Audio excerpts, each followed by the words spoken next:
बिस्मिल्लाहिर्रहमानिर्रहीम। अस्सलाम वालेकुम नाज़रीन, प्रोग्राम कैच एंड बोल्ड के साथ मैं हूं प्रोग्राम का होस्ट मोहम्मद शुएब सिद्दीकी।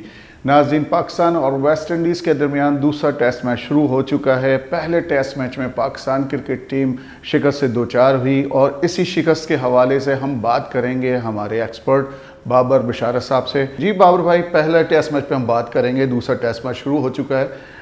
क्या वजूहत हैं कि हम एक बी कैटेगरी की साइड, जो कि वेस्ट इंडीज़ की साइड भी एक टीम, बल्कि मैं तो कहूँगा कि एक क्लब लेवल की साइड से हम बासानी तो नहीं कहेंगे, मैच तो बहुत अच्छा हुआ लेकिन हम शिकस्त खा गए। देखें, ये तो पुरानी प्रॉब्लम है पाकिस्तान की बैटिंग की। तो हमेशा पाकिस्तान को बैटिंग ने लेट डाउन किया है। आपको जैसा पता है, आप भी काफ़ी अर्से से क्रिकेट कवर कर रहे हैं, मैं भी देख रहा हूँ, मैं भी फॉलो कर रहा हूँ। हमेशा बैट्समैनों ने अब 200 रन पे आप टेस्ट मैच तो जीत नहीं सकते ना। बॉलर्स के 168 का टारगेट था, बॉलर्स ने फिर भी बड़ी अच्छी एफर्ट्स की और उसके नाकिस फील्डिंग की वजह से जो 3 कैच ड्रॉप हुए उसकी वजह से हम मैच हारे।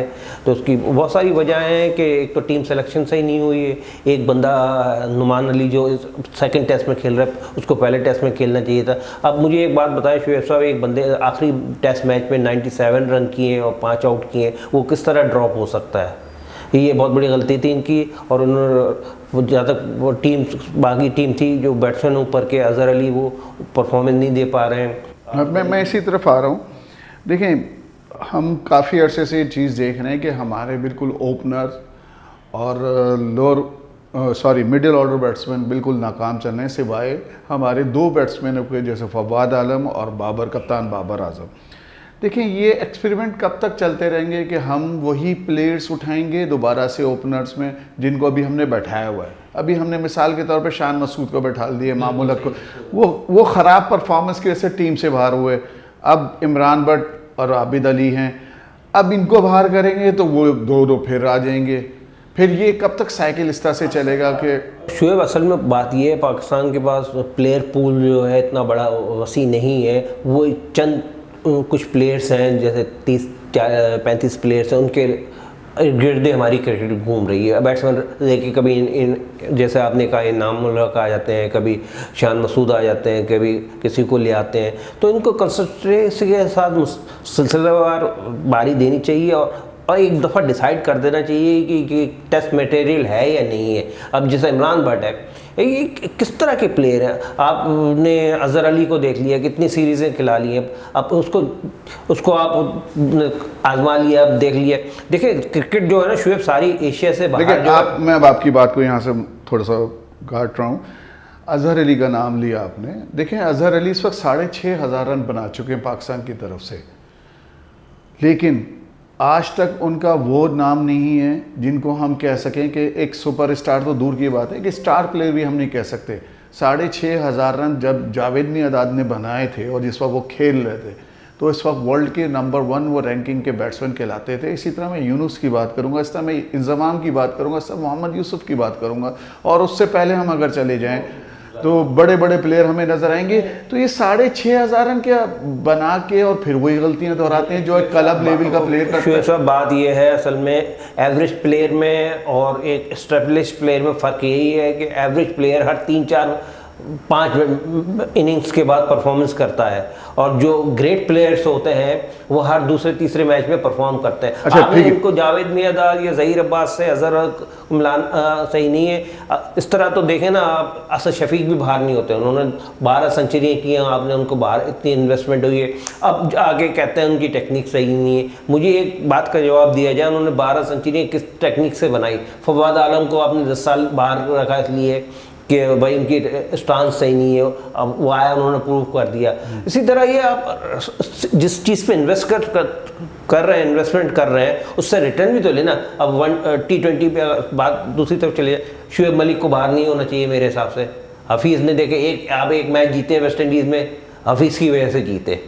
तो सीनियर प्लेयर्स को आप रिस्पेक्ट दें, और सीनियर प्लेयर्स का वो जो है, जो सही मायनों में जब तक वो फिट हैं, एज ना देखें आप, उनकी फिटनेस और उनकी परफॉर्मेंस देखें। आमतौर पर देखा गया। देखें, अब यही टीम है, यही टीम कोई कमज़ोर साइड के सामने आएगी, जिम्बाब्वे आ गई या श्रीलंका भी आ गई, श्रीलंका भी फिर भी अच्छी साइड है, लेकिन उनकी इनकी परफॉर्मेंस अच्छी हो जाती हैं, फिर ये जगह बना लेते हैं। फिर देखिए वजह ये शुएब, ज़्यादातर अब हम जो क्रिकेट खेली ना हमने यूएई में खेली, वहाँ बॉल ना सीम होता है ना स्विंग होता है, वहाँ आप आए आराम से बैटिंग पैराडाइज होते हैं, बैट्समैन रन करता रहता है इजीली। तो हमें इस चीज़ से भी बड़ा नुकसान पहुँचा कि हम इस दूसरे मुल्कों के हमने दौरे करे, लेकिन हम दूसरे मुल्कों में जाके किस तरह से, एक तरीके से कहना चाहूँ कि नाकाम होते थे। और यही सारे जो यूएई के अंदर शेर बने होते थे, वहाँ इंग्लैंड गए, ऑस्ट्रेलिया गए, न्यूजीलैंड गए, वहाँ जाके इनको तो गेंद ही नहीं नज़र आती थी। और फिर वही मैं अजहर को दोबारा क्रिटिसाइज करूँगा, 6,500 रन तुम कर चुके यूएई के अंदर, तुम्हारे आधे से ज़्यादा रन हैं।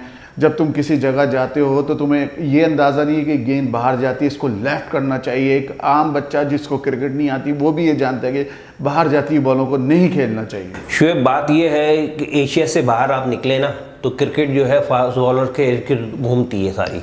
या तो आपको फास्ट बॉलिंग करनी आती है एक तो, और दूसरा आपको फास्ट बॉलिंग फेस करना आती है। फास्ट बॉलिंग से मुराद में सीम, स्विंग और स्पीड, एवरीथिंग। हमारी जो बैट्समैनों की टेक्निक है ना, वो फ्रंट फुट टेक्निक से है। वो एशिया से बाहर जाके इसलिए आउट हो जाते हैं कि बॉल सीम स्विंग होता है, बम्प ज़्यादा होती है, तो सर्वाइव नहीं कर पाते हमारे। ये तो देखिए एक छोटी सी सॉरी आपकी बात, अब इंडिया जो मैच जीतने लगा है, किस वजह से जीता? इंडिया की बैटिंग हमेशा अच्छी थी, मगर उनकी फास्ट बॉलिंग नहीं अच्छी थी। आप सोच सकते हैं इंडिया 4 फास्ट बॉलर से इंग्लैंड से मैच खेला है, तो क्रिकेट जो मॉडर्न क्रिकेट है एशिया से बाहर निकले, वो टोटली फास्ट बॉलर्स की क्रिकेट है। देखिए हमारी भी बॉलिंग साइड पास्ट के अंदर बहुत अच्छी बॉलिंग साइड थी और हम हर जगह जीत रहे थे।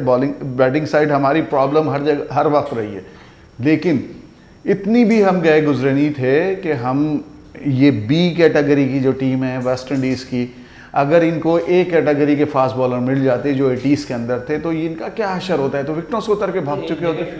आप जो जा रहे हैं ना, माजी में जा रहे हैं, माजी में हमारे पास थे सुपरस्टार। इस टीम में हमारे कोई सुपरस्टार नहीं है। हमारी पूरी टीम 2 बंदों के सर्कल में घूम रही है, बाबर और रिजवान। और वाइट बॉल में टेस्ट क्रिकेट में आ जाए तो उसमें फवाद ऐड कर लें। आप बाकी बैट्समैनों की मुझे परफॉर्मेंस बता देना, क्या परफॉर्मेंस उनकी किसी भी, कितनी 50s किए हैं या कितने 100 किए हैं एशिया से बाहर किसी ने। अच्छा चलें, आपने एक बात कही थी कि जी यहाँ से जब हम निकलते हैं, एशिया से जब हम बाहर जाते हैं, तो ये हमारे कोचेज़ वगैरह इस पर वर्क नहीं करते? जो हेड कोच साहब बैठे हुए हैं, जो खुद ज़िंदगी भर डिफेंसिव क्रिकेट खेलते रहे और ज़िंदगी भर इन्होंने पाकिस्तान को मैच तो कम जीता है, हरवाए ज़्यादा हैं अपनी डिफेंसिव पॉलिसी वजह से, चाहे वो कप्तान हो चाहे वो एज अ बैट्समैन खेल रहे होते थे।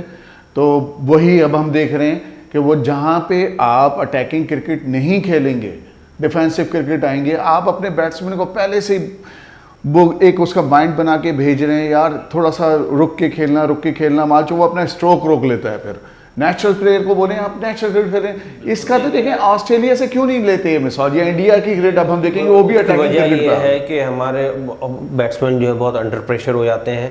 अब ऐसा लगता है कि इनके हाथ पैर बांध दिए गए हैं। अब पाकिस्तान में एक ही स्पोर्ट्स बाकी रह गई है, क्रिकेट। अब लोग उसको देखने बैठते हैं तो ऐसा लगता है, जब मैच शुरू होता है तो ऐसा लगता है कि हाईलाइट्स आ रही हैं, 1 पे 1, 2 पे 2, 3 पे 3। तो इसका मकसद ये है कि हम लोग बेसिकली हम लोग टेक्निक वाइज सही नहीं है जो कि फास्ट बॉलर के अगेंस्ट सर्वाइव कर पाए। असल वजह ये है। तो एक बाबर आजम और रिजवान और अब तीसरा जो है फवाद, इनके गिर्द हमारी सारी क्रिकेट 3 लड़कों पे चल रही। अच्छा फिर हम देखते हैं कि जी हमारी बैटिंग लाइन तो क्लैप्स कर गई, बॉलिंग साइड हमारी दोबारा हमें मैच में ले आई, लेकिन दोबारा फिर हम देख रहे हैं एक नई, वो हमेशा से हमारी कमज़ोरी हमारी फील्डिंग पे कभी काम नहीं हुआ। कोचेस बैठे हुए हैं, कोचेस क्या करते हैं लड़कों के साथ, जो उनको ऐसे डॉली के जो कि हाथों में होते हैं, जो एक क्लब क्रिकेट का लड़का भी पकड़ सकता है, और प्रोफेशनल प्लेयर आके ऐसे कैचेस छोड़ेंगे तो मैच का नतीजा तो यही होना। देखें आपने बहुत अच्छी बात की, हम जो मैच हारे हैं वो कैचेस से हारे हैं शुएब। और फील्डिंग का जहाँ तक ताल्लुक है ना, ये आपके इंडिविजुअल एक्ट है ये आपका। आप जितनी प्रैक्टिस करते जाएंगे फील्डिंग आपकी इम्प्रूव हो जाएगी। तो हमारे यहाँ ये कल्चर नहीं है कि कोई लड़का, हमने बहुत कम ऐसे प्लेयर्स देखे हैं जो इंडिविजुअल अपनी फील्डिंग प्रैक्टिस करते हैं। नाज़रीन मैं अभी यहाँ पे आपकी बात काटूंगा। नाज़रीन अब यहाँ पे मैं बात करूँगा यूनुस खान की।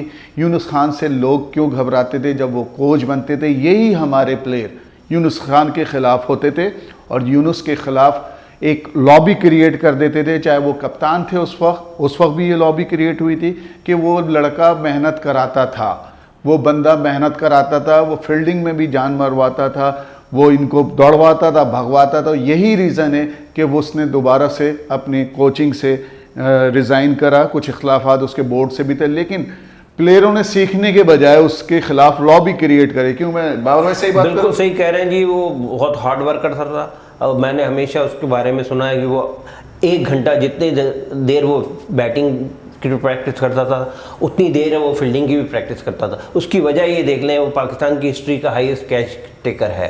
तो फिटनेस कितनी अच्छी थी। आप अब जब वर्कआउट करेंगे किसी पे, अपनी वीकनेस पे आप किस तरह होमवर्क करेंगे? अपना होमवर्क इसी तरह होता है कि आपकी अगर कोई चीज़ कमज़ोर है आप इंडिविजुअली जाएं, आप वो इंडिविजुअली प्रैक्टिस फील्डिंग की प्रैक्टिस करते हैं। ठीक है बाबर भाई, ये हो गया हमारा पहले टेस्ट मैच का, हमने जो कंक्लूजन करा कि पाकिस्तान की क्या वजूहत थी। आपने बताया जी फील्डिंग एक मेन हमारे बॉलिंग साइड ने बहुत अच्छी बनी, लेकिन हमने एक हमें गलत हमने सिलेक्शन कर ली, वो थे यासिर शाह के साथ प्रॉब्लम रही। अनफिट थे वो, लेकिन उनको खिलाया क्यों? देखें, वो उनके पास परफॉर्मेंस पे उसको लिया गया।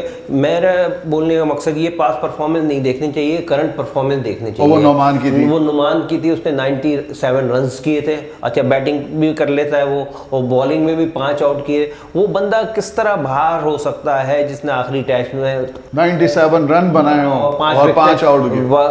तो मेरा ख्याल है फर्स्ट प्रायोरिटी जो थी वो नुमान की थी। तो देखें बात सुने, इसका खमियाजा देखें, हम इन्हीं सिलेक्शंस की वजह से और गलत फैसलों की वजह से खमियाजा पाकिस्तान को अदा करना पड़ा और पाकिस्तान ये टेस्ट मैच हार गया। दूसरे टेस्ट मैच की तरफ चलते हैं। फिर वही ओपनर्स का आउट होना जल्दी, फिर अजहर अली उसी तरह आउट हुए बाहर जाती बॉल को। तो क्या कहेंगे, क्या रीज़न है? क्या अब इस पे हम आंसू बहाएं या अब हम डंडा लेके खड़े हो जाएं कोचेस के खिलाफ, या हमारे प्राइम मिनिस्टर साहब को खुद मदाखलत करनी चाहिए? देखिए शुएब, कोचेस का तो जो काम है वो इनको एक प्लान देते होंगे कि ये भाई टेस्ट क्रिकेट जो होती है सेशन बाय सेशन चलती है ना, कि इस सेशन में आपने ये करना है, इस सेशन में ये करना है, 3 सेशन होते हैं। अब इम्प्लीमेंट उस पर करना प्लेयर्स का काम है। अब प्लेयर्स में ये एबिलिटी नहीं है कि वो उस प्लान को एग्जीक्यूट करें, तो उसकी वजह से ये है कोच जाके तो उनकी जगह बॉल या बैटिंग नहीं कर सकता ना, वो आपको एक प्लान ही दे सकता है या अगली टीम के वीक पॉइंट बता सकता है। तो हमारे में प्लेयर्स में वो एबिलिटी नहीं है कि उस प्लान को हम कंप्लीट करें। ठीक है, आपने मैच देखा होगा दूसरे टेस्ट मैच का, विकेट क्या आपको बता रही है? ये विकेट थोड़ी सी पिछले मैच से बेहतर है, थोड़ी सी बैटिंग के लिए साजगार है। और पाकिस्तान चौथे दिन लेफ्ट आर्म स्पिनर का अगर वो अच्छे फॉर्म में, देखिए ड्रॉप करने से ये होता है, शुरू में आपने नुमान को ड्रॉप किया ना, उसका कॉन्फिडेंस भी ड्रॉप हो जाता है। तो अब उसको फिर से रिदम में आना चाहिए, उससे बड़ी उम्मीदें हैं। बाकी हमारे फास्ट बॉलर तो और राइट सही वो गेंदें कर रहे हैं और थोड़े से, मगर ये विकेट पिछली विकेट से कहना चाहिए कि हमें सीरीज में वापस आने के लिए एक अच्छा मौका है। मेरा ख्याल है कि हमें मैच जीतना चाहिए। फवाद और जो बाबर आजम की पार्टनरशिप हुई है, तकरीबन 150 से ऊपर 157 रन की पार्टनरशिप थी, उसने पाकिस्तान को दोबारा मैच में वापस ले आए। सही दोनों ने अच्छी बैटिंग करी। उस वक्त जब पाकिस्तानी क्रिकेट टीम के 2 रन पे 3 खिलाड़ी आउट हो गए थे, तो फवाद और ऐसे लग रहा था जैसे हाईलाइट्स बिल्कुल हाईलाइट्स लग रही थी टेस्ट मैच की।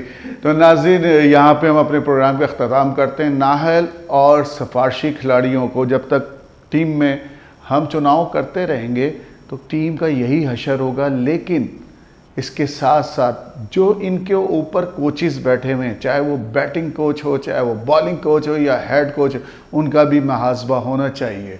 इसी के साथ इजाज़त दीजिए, खुदा हाफिज़।